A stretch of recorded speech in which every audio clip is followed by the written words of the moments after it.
A very good morning to my dear students of class 10. This is the second class that we are doing in geography. In previous class we have already started our chapter. The name of the chapter was Location, Extent and Physiographic Division of India. In previous class I have already taught you about the location extent of India. Now today we will be doing the physiographic division of India. But before starting our today's topic, let us revise what we have learned in the previous class. So my dear students, as we all know, there is a lines of latitude which divide our earth into two hemispheres, northern hemisphere and southern hemisphere. This line of latitude falls in 0 degree and the name of the line is equator. Another lines of longitude we have that passes through the central portion of earth and divide earth into two hemispheres, eastern hemisphere and western hemisphere. This also lies at 0 degree longitude. The name of the line is prime meridian.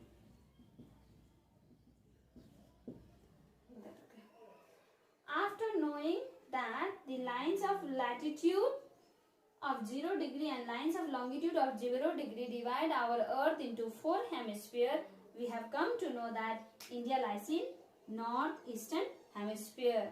So India falls in northeastern hemisphere. Another important line we have the lines of latitude which divide our India into two parts, northern part and southern part. This line is named as Tropic of Cancer, which lies in 23.5 degree north.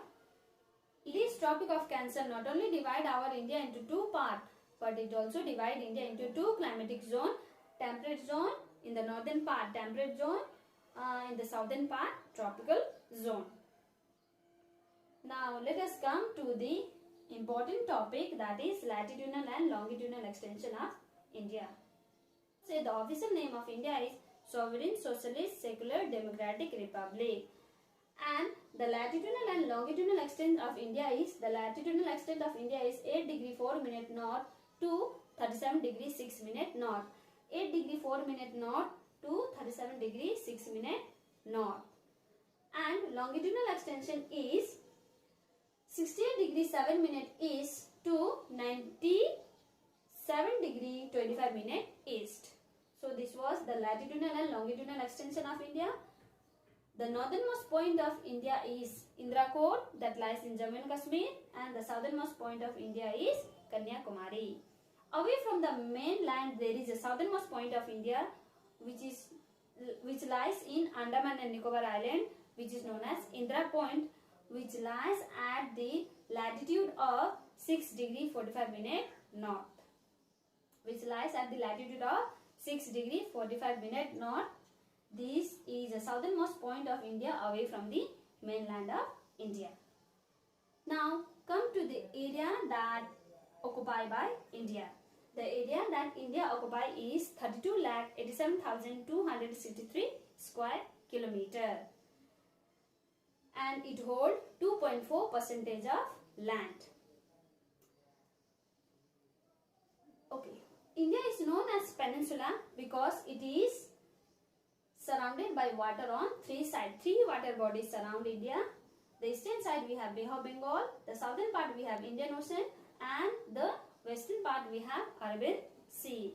So because of these 3 water bodies, India is also known as peninsula. So this was about the India. Now come to the some of the populated state and highest peak of India. The highest peak of India is mountain K2, which lies in Jammu and Kashmir with a height of 8,610 meter. Another, the highest peak of India, it lies in Himalayas. It is known as the mountain Kanchenjunga with a height of 8,598 meter. So you may get a question, confusing question, what is the highest peak of India? The answer is mountain K2 with a height of 8,610 meter. And if the question is asked, which is the highest peak of India that lies in Himalayas, then we have to answer mountain Kanchenjunga, which lies in Sikkim, at the height of 8,598 meter. So this was about the highest peak of India. The capital city of India, you know, that is Delhi. The most populated city we have, it is Mumbai. The first is Mumbai, second we have Delhi, and third is our capital, that is Kolkata. Largest populated state, it is UP. So, okay. And one more line we have that passes through the central portion of India and set the standard time of India. That is central meridian of India. Latitudinal and longitudinal extension of India is 30 degree. And in between this 30 degree there is a central meridian which is passing through the central portion of India and which set the standard time of India. India is the 7th largest country in the world and with the area of 32,87,263 square kilometer, and it holds only 2.4% of land comparing with the world. There are some other countries which are larger than India, like Russia, the first largest country in the world, or you can also say the largest country in the world.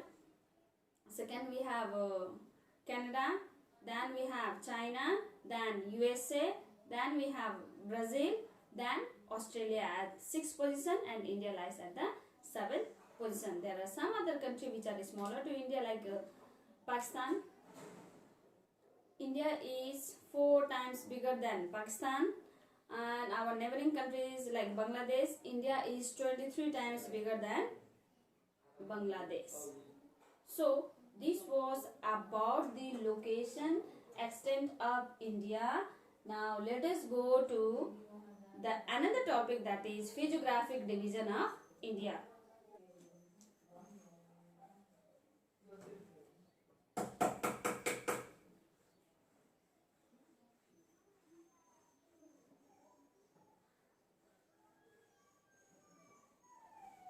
So let us go to the physiographic division of India. There are 6 physiographic division of India. The first one is Northern Mountain. The second we have Indo-Gangetic Plain.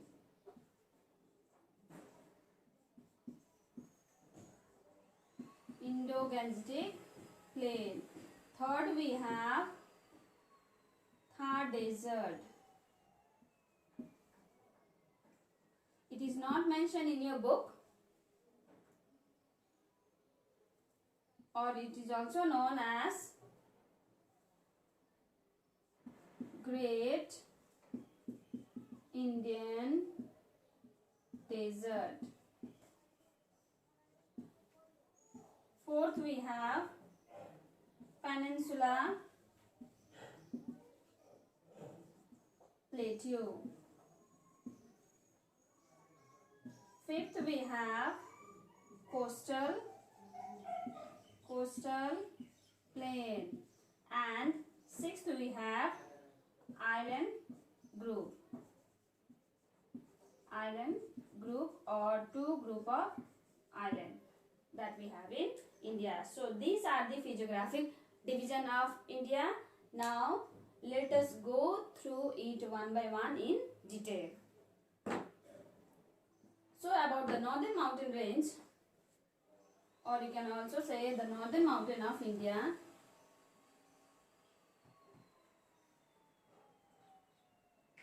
Students, now let us have a detailed discussion on the first physiographic division of India, that is the Northern Mountain of India, or it is also known as the Himalaya mountain. This Northern Mountain of India or the Himalaya, it is divided into 3 categories. The first one is Northwest Range. Second one we have the Great Northern Himalaya, or it is also known as the Northern Arc. And the third one is the Northeast Mountain Range, or it is also known as Purvanchal Mountain. So these are the 3 divisions of Northern Mountain. Once again I repeat, the Northwest Range, the Great Northern Himalaya, and the last one is the northeast Himalaya, or it is also known as Purvanchal mountain. So the northwest range of Himalaya, it emerged from the Pamir Knot, which is also known as the roof of the world. And the northwestern part of Pamir Knot, we have Hindu Kush, which lies in southwestern part. Then Kunlun we have to the eastern side. Then Karakoram range, that is, it is there in India in the southern part of Pamir Knot. Then we have the Ladakh and Jaskar, which is parallel to the Himalayas. So these are the mountain range that we have in the northwestern part of Himalaya, which emerged from the Pamir Knot. Now come to the second one, the Great Northern Himalaya. The Great Northern Mountain, which is in arc shape. This kind of shape is known as arc shape, which start from Kashmir and till in Assam. So that's why this kind of shape of mountain range that we have in India, it is known as the Northern Himalaya, or which is also known as the arc shape mountain, which start from Kashmir and end in Assam. So the westernmost point limit, the western limit, here it is, we have Nanga Parbat, and this side the easternmost limit, it is Namchi Barwa. Oh sorry, not Namchi, it's Namcha Barwa. It is the easternmost limit of the northern Himalaya is Namcha Barwa, that is in Assam, and the westernmost limit, it is Nanga Parbat, that is in Jammu and Kashmir. So this Great Northern Mountain Range again further divided into three distinct categories, that is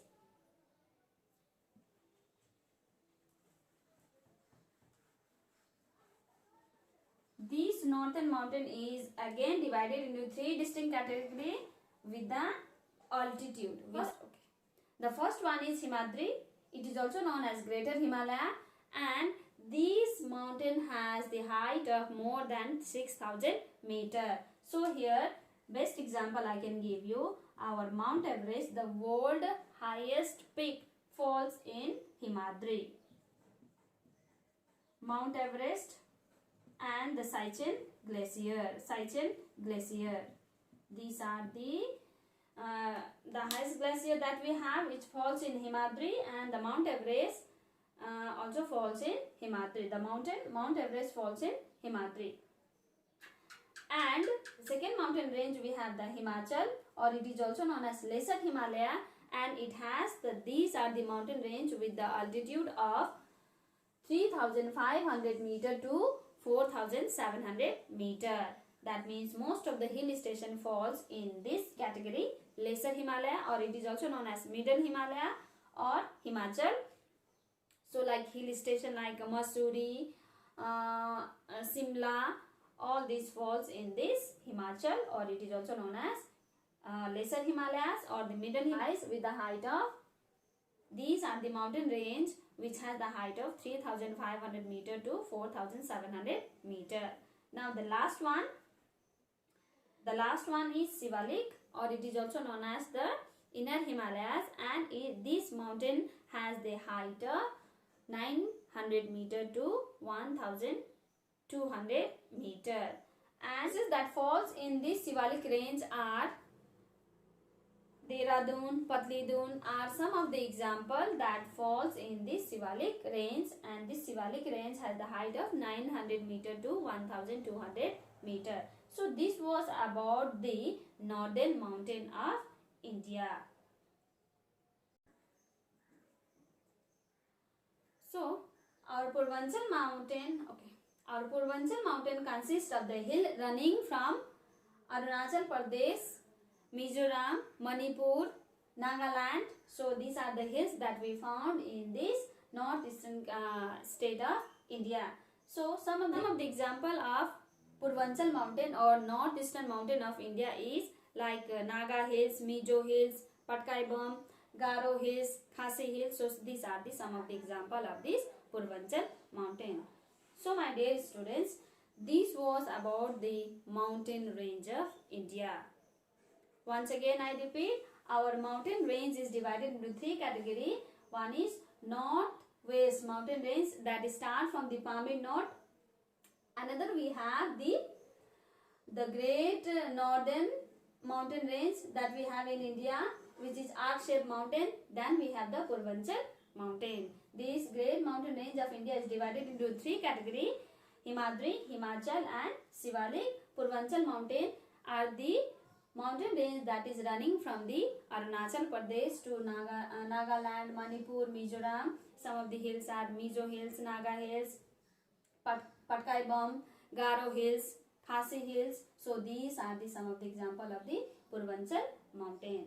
So now let us move on to the another topic, significance of Himalayas. Significance of Himalayas.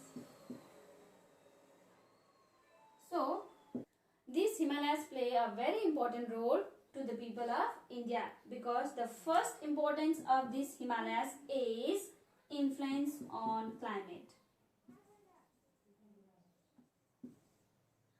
Influence on climate. So these Himalayas play a very important role and influence the climate of India, because this Himalaya does not allow the monsoon wind to cross this land and move to China. Thus it shower a rainfall during the time of summer season, and that's why we have the wettest place of India, that is Mawsynram. We have in Cherrapunji. Mawsynram we have in Cherrapunji, so which is the wettest place of the world because of this Himalayas, because this Himalayas does not allow monsoon wind to cross the northern part of India and move to China. Second important thing, during the time of winter season, when there is a movement of the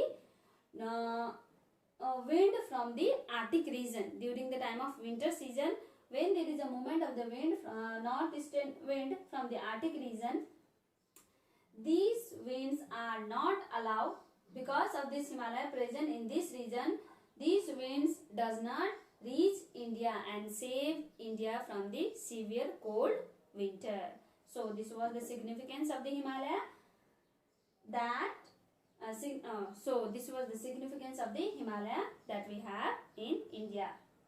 Second, it also protects us from the foreign attack, or you can also say defense. This Himalaya or the mountain range protect us from the foreign attack because this lies in the higher altitude. So the foreign attack, if any country plans to attack India, this Himalaya mountain range will not allow them to reach India, because they have to cross the highest range of the world, then they have to reach India. Third we have source of river. These mountain range are the source of river. These mountain range are snow covered mountain, and these snow covered mountain give rise to a numerous perennial river. So one of the importance of Himalayas is source of river. Fourth, we have fertile soil. Fifth, we have hydroelectricity.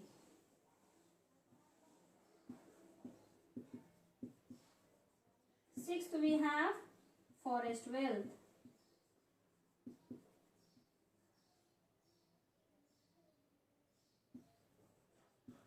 Okay, some more are there. This till 6 it is enough. So source of a river, fertile soil. So when the river is flowing from the high altitude, it brings a lot of fertile soil to the Indo-Gangetic plain of India. So it is a source of fertile soil. This fertile soil, Indo-Gangetic plain of India get fertile soil because of the perennial river which is running from the Himalaya and reaching to the northern plain of India. Hydroelectricity, how? As this Himalaya lies in the higher altitude, the water flowing from the higher altitude is one of the important source for generating hydroelectricity. The last one, forest wealth. These Himalaya provide India with a lots of forest wealth. Different kind of Ayurvedic cream we have, Ayurvedic medicine and cosmetic items has provided to India with the help of this. So my dear students, this was about the today's class. There are some more topic left on Physiographic Division of India. We will be discussing it on the next class. So till then, stay home, stay safe, take care.